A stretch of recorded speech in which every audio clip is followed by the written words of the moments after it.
Olympia Coffee, Andy Schroeder here, and we are bringing you a special program on the Ariz Family Gesha, a new offering we're so thrilled to be bringing to you. Today on the program, we're going to talk a little bit about our favorite recipe for brewing this coffee, the story behind it. We're going to give you the flavor notes, as well as going into the roasting approach that we've taken. So without further ado, let's take it right over to Reina to brew some of this coffee. Reina, over to you.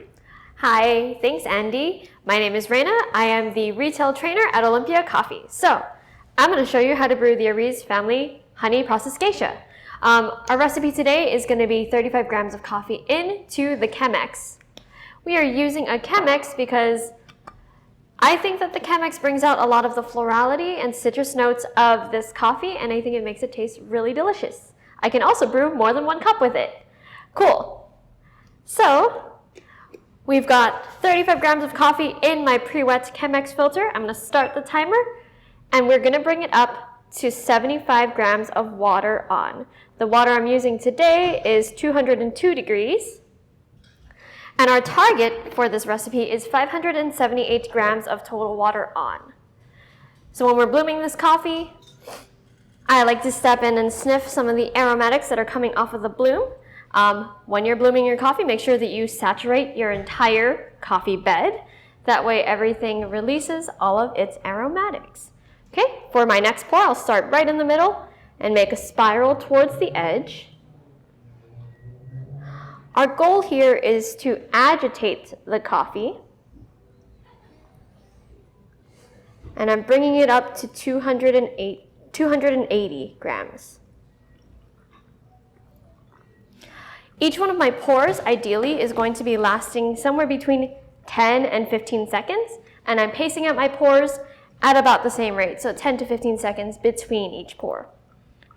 All right, so at 1 minute and 10 seconds, I'm going to start again in the middle and bring it with a spiral towards the edge, sinking all of the coffee grinds that have floated to the surface. And for this pour, I'm going to bring it to 450 grams. I like to spiral back towards the middle, just because I think that it brings it all back down off of the walls when I'm brewing the Chemex. And I like to make sure that everything is evenly extracted. For my last pour, I'm going to space it out just a tiny bit further and wait until 1 minute and 45 seconds. And same thing, we're going to start in the middle, make a nice spiral, and bring it back towards the center at about 578 grams of total water on. All right, this coffee is going to finish brewing at 4 minutes and 30-ish seconds. So while that's drawing down, I'll hand it back over to you, Andy. All right, thank you so much, Reina. We are so excited for this coffee because it's just in time for the holidays here. So if you're thinking about a perfect Thanksgiving pairing with your pumpkin pie, this could be that coffee. And Chemex is a perfect method for brewing that for a family affair. So we wanted to get a little bit into the details, the backstory, the history of this coffee, and for that, we're going to throw it right over to Oliver Stormshack. Thanks, Andy. So I think this coffee story really starts in the story of the Gesha varietal itself. Gesha varietal is really considered to be one of the most award-winning and best-tasting coffee varietals on the planet today. Originally, scientists believe that this varietal is from Ethiopia. It's an heirloom Ethiopian coffee varietal, and it was basically rediscovered in Central America, in Panama in particular, in the early 2000s. This coffee varietal was discovered on the Peterson coffee farm called Esmeralda, and from that moment, it was originally kind of isolated and tasted. It was described as God in a cup, and has since the early 2000s pretty much dominated every competition. For the last 10 years, it's placed first place in all of the Central American Cup of Excellence competitions. We started working with the Ariz family in 2014, and in about 2018 or 19, the Ariz family planted the geisha in their farm, El Aguila, and they also work with a neighboring farm called La Colombia, and both of those farms have been producing geisha for the last couple years. We've been the exclusive buyers on this coffee for the last 2 years since the harvest of the geisha varietal from their farms. And this is going to be our second year featuring this coffee. And we have a little bit of a different process as well on this coffee. It's kind of a custom process, but we're describing it as a honey. And we'll get a little bit more into some of the tasting notes. I'm going to pass it back over to Andy. Thanks, Oliver. Yeah, a lot goes into making this coffee. And if you want to get your hands on this coffee, the best way to do that is to head over to our web store, olympiacoffee.com, and check it out there. If it's sold out and you're watching this after the fact, if you subscribe to our email list, you can get advance notice when we offer special coffees like this as part of our reserve program. So please join our email list. Shop our website if you want to get a hold of this in time for the holidays.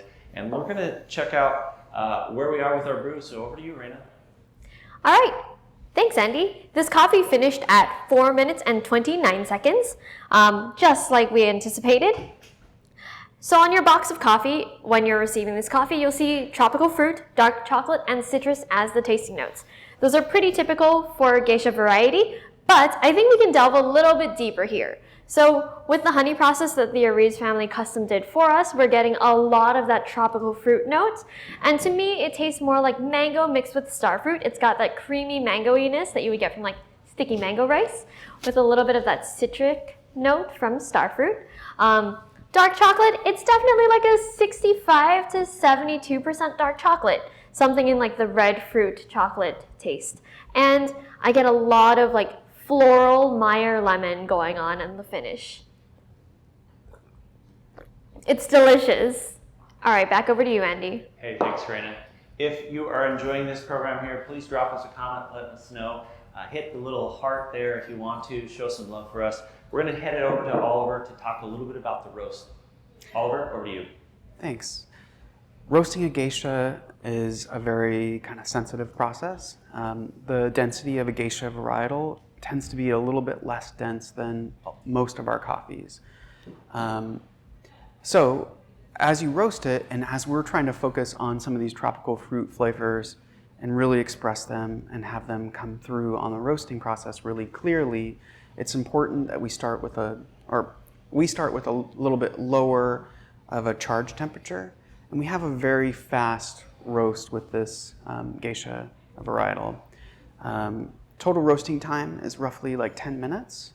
But what we do is we really stack the energy in the roasting process, starting with a lower temperature, and then right out of the gate start applying gentle heat throughout the roasting process to make sure that we're really caramelizing all the sugars to make some of those tropical fruit flavors really stand out.